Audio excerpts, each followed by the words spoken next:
This is the man in the campfire's glow.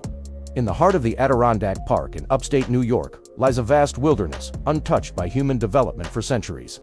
It's here, where the modern conveniences of society fade into the distant memory and the tranquility of untouched nature takes over.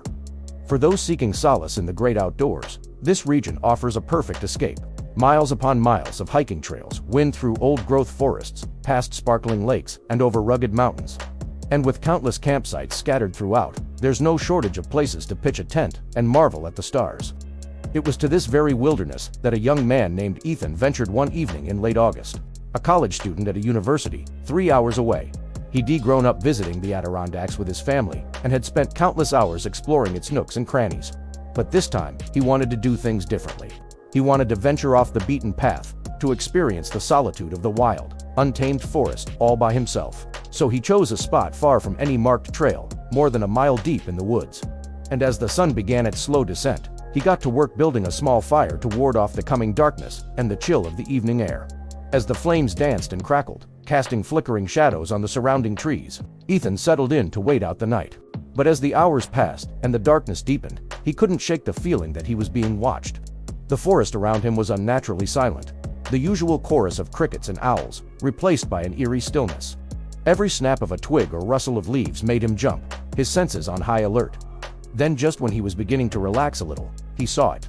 Across the clearing, just at the edge of the campfire's glow, sat a man.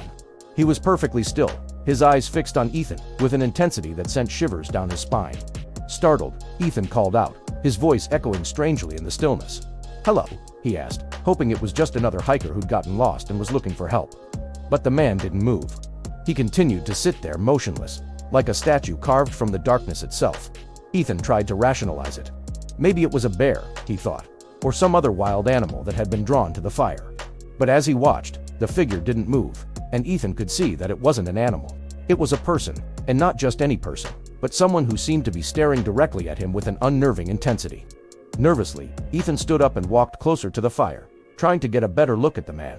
As he did, the figure in the shadows remained still as a stone. It was as if he were rooted to the spot, unable or unwilling to move. Then, mustering all his courage, Ethan stepped into the firelight and shone his flashlight directly on the man. But when the beam of light hit him, there was no one there. The spot where the man had been sitting was empty. Shaken to his core, Ethan retreated to his tent. He zipped himself inside and huddled in the darkness, his heart pounding in his chest. As the night wore on, he listened intently to every sound, every snap, crackle and pop of the fire, every rustle of leaves outside the tent. But there was one sound that he didn't expect to hear, the sound of footsteps. Slowly but surely, the footsteps began to circle his tent. Crunch, pause, crunch. They came closer, then farther away, only to start the slow circle once again. Ethan didn't dare unzip the tent to look outside. He was terrified, but he knew that whatever was out there was getting closer. And then just when the first rays of sunlight began to peek over the horizon, the footsteps outside the tent suddenly stopped. In the morning, when Ethan finally emerged from his tent, he saw that the ground around him was covered in footprints. Bare footprints. They were all that remained of the man in the campfire's glow. And as Ethan looked out over the clearing, he noticed that the footprints circled at least a dozen times. He quickly packed up his things and left without breakfast. From that day forward, Ethan never went camping alone again.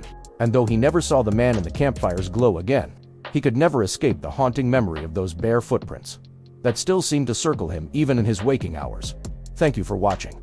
Would you go camping in the Adirondacks? Let me know in the comments below. And if you want to hear more scary camping stories, stay tuned for more content. See you next time.